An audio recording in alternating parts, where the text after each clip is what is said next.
Good morning guys, time check 7 a.m. and it's Friday. Happy weekend everyone. Tara, kain tayo ng santol. Yung santol kay Senior Robin to, binalatan ko. Ayan. Tapos kape. So super asim. Super asim talaga. Ano pala siya, yung ang tawag pala nito cotton fruit, pero sa iba wild mangosteen, kasi nga yung form ng buto nila pareho. So nangasip kayo, ano, kuha na kayo kung gusto nyo. Inaano ko lang yan guys, sinisip-sip ko lang yung buto niya, tipid imbis na pandesal.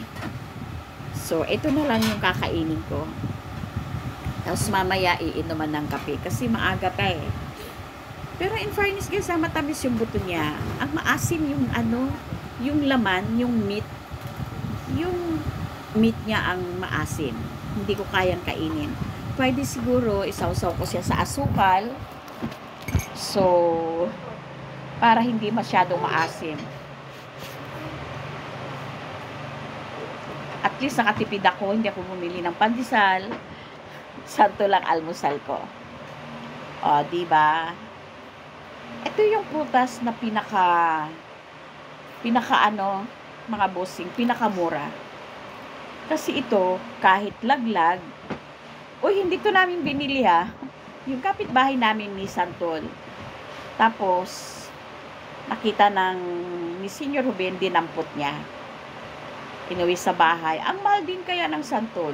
Ayan o. Ang taba-ching-ching ko na. Mahal kaya? Mahal din, pero ito yung pinakamurang prutas. Or, gusto mong kumain ng santol, pumunta ka lang sa puno, pag di bumagsak, pwede na. Basta yung bagong bagsak ha, kasi pag matagal, nangingitim, nagkakaroon ng pasa, so parang luma, pero hindi. Ayan, chinap ko siya ng ganito para makain ko ba. Kasi maganda din yung laman eh, nakakainin mo. Kaya lang, ayoko naman dayain yung sarili ko na kumakain ka ng santol tapos isasawsaw mo siya sa asukal. So, hindi. Kakainin ko lang yung ano, yung buto.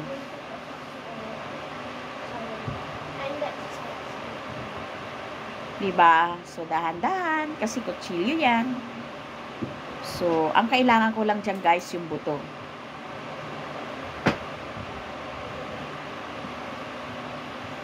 Tapos, ayan, inuman ko ng kape.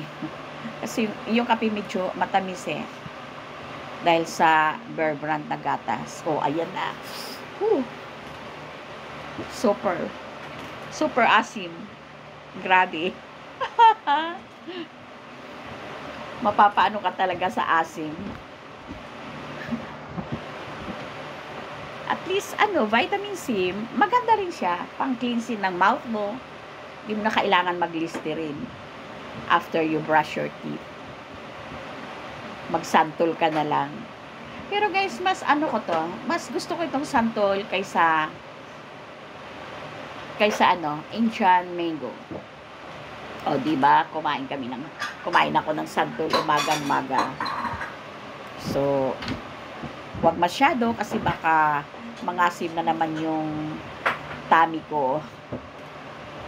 Kaya lang, sa probinsya kasi inaano lang namin yan eh. Dinadampot sa puno. Hindi binibinta, hinihingi lang. Minsan sako-sako yung santol sa amin. Walang bumibili hanggat natuto kami. Pero guys, masarap to na gulay. Nag-ano nga si Ate No eh. Shout out Ate. Ay no, not Ate No. I'm sorry. Ano ba yun? Si Isa. Masarap yan na gulay, yung santol. Kaya lang matrabaho siya guys. Gagataan mo siya na maasim-asim. Yung neighbor namin ganyan.